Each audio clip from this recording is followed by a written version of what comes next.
O Supremo Tribunal Federal pode proibir a caça de javalis no Brasil. E se isso acontecer, o campo inteiro vai sentir as consequências. Mas antes de falar sobre essa decisão que pode mudar tudo, eu preciso te lembrar de uma outra invasão. Ela aconteceu bem debaixo do nosso nariz. E muita gente só levou a sério quando já era tarde demais. Tô falando do Lebrão. Em 2019, tomou conta de várias cidades do Mato Grosso do Sul.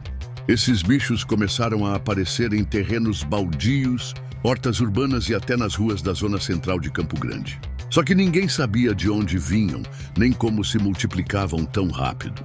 Em menos de um ano, o que parecia piada virou desespero. Teve morador que acordou com a plantação destruída. Escolas municipais tiveram que cancelar o plantio de hortas escolares. E o pior, o Lebrão carregava doenças e se adaptava com facilidade à vida urbana. Reportagens mostravam imagens de dezenas de coelhos gigantes pulando dentro de condomínios e invadindo galinheiros. Alguns chegavam a subir escadas e aparecer no segundo andar de casas.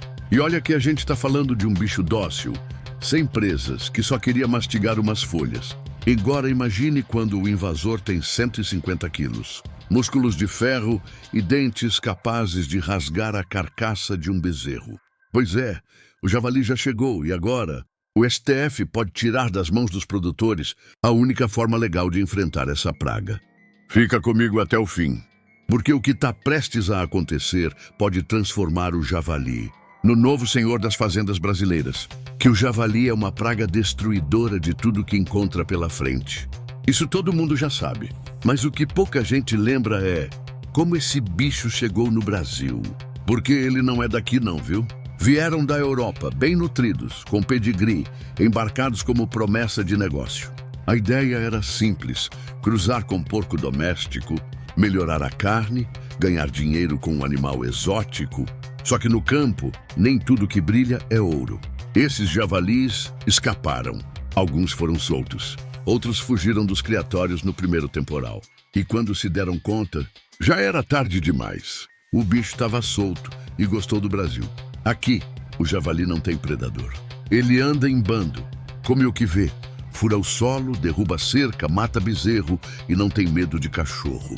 Tem produtor no sul que diz que o javali chega calado e vai embora deixando só buraco, rastro e bicho morto. E o pior, ele se adapta.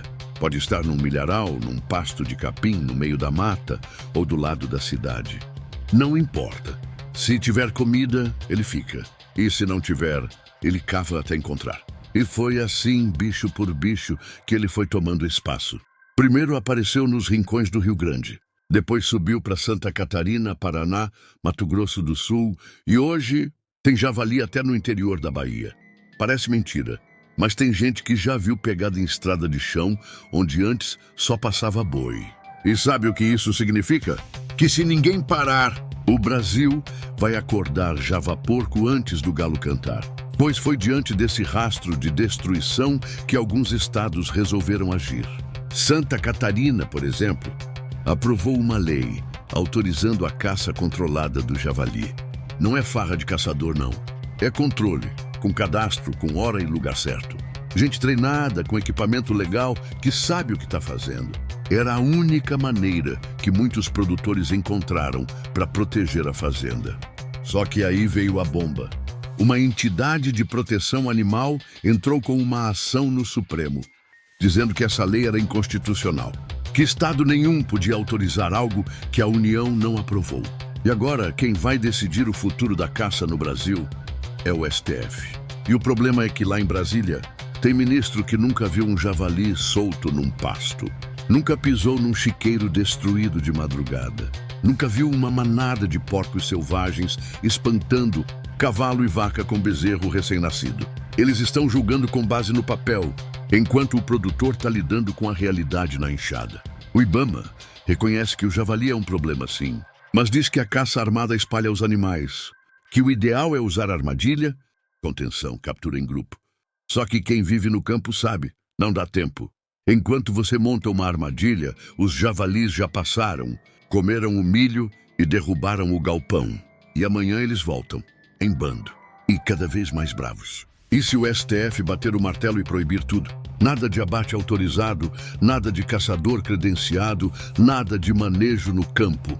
O javali vai ficar solto e o produtor, de mãos amarradas. Não vai poder caçar, não vai poder chamar ninguém. E se fizer, vira criminoso. Simples assim. Sabe o que isso significa na prática? Que a gente vai entregar o campo de bandeja para a praga. Porque javali não espera julgamento. Ele invade lavoura de madrugada, arranca mandioca com o focinho, espalha a terra, derruba a cerca e deixa o prejuízo. E se não tiver ninguém para enfrentar, ele volta na noite seguinte. E traz a família inteira junto. Tem caçador rural dizendo que se isso acontecer, vai largar tudo. Que não vai correr o risco de responder por crime. Ambiental por tentar proteger o que é seu. Tem agricultor pensando em abandonar a área de plantio, porque não dá mais conta de repor o que o javali destrói. E o pior, isso não para no campo. O javali carrega doenças. Peste suína, leptospirose, parasitas. Se essa infestação chega perto de granja comercial, é um prejuízo bilionário. E quem paga a conta? Você, eu, todo mundo que consome carne, grão, leite e depende da produção rural. A pergunta que fica é, até onde vai esse julgamento? E quem é que vai cuidar do campo quando o STF disser que não pode mais? E se você acha que tudo isso é exagero, então escuta essa. Foi no interior do Rio Grande do Sul. Um produtor levantou cedo, como sempre, para soltar as vacas para o pasto. Só que o que ele não sabia era que a noite inteira um grupo de javalis tinha revirado a propriedade dele. Derrubaram cerca, cavaram até o bebedouro e ficaram ali, escondidos no mato baixo, prontos para correr de novo. Mas dessa vez, não correram, atacaram. O homem levou mordida na perna, caiu no chão, tentou se arrastar até o trator. Foi salvo pelo cachorro. Sim, o cachorro da fazenda entrou no meio e distraiu os bichos. Quando os vizinhos chegaram, ele estava desmaiado com a perna rasgada. E os javalis sumiram no mato. Tem médico que disse que, se a artéria tivesse sido atingida, ele não estaria aqui para contar a história. E tem gente que ainda acha que javali é só bicho do mato. O que ninguém entende é que isso aqui não é mais só uma praga. É um desequilíbrio. E quando a natureza se desequilibra, quem vive da terra é o primeiro a pagar o preço. O Brasil está diante de um impasse. De um lado, uma praga que destrói tudo o que encontra pela frente. Do outro, uma caneta em Brasília decidindo quem pode, ou não, proteger o próprio pedaço de terra. E no meio disso tudo, o produtor que acorda cedo, planta, cria, colhe, e ainda tem que lidar com um inimigo que vem do mato, com presas afiadas e a proteção da lei. É fácil defender javali quando ele ainda não passou na sua porteira.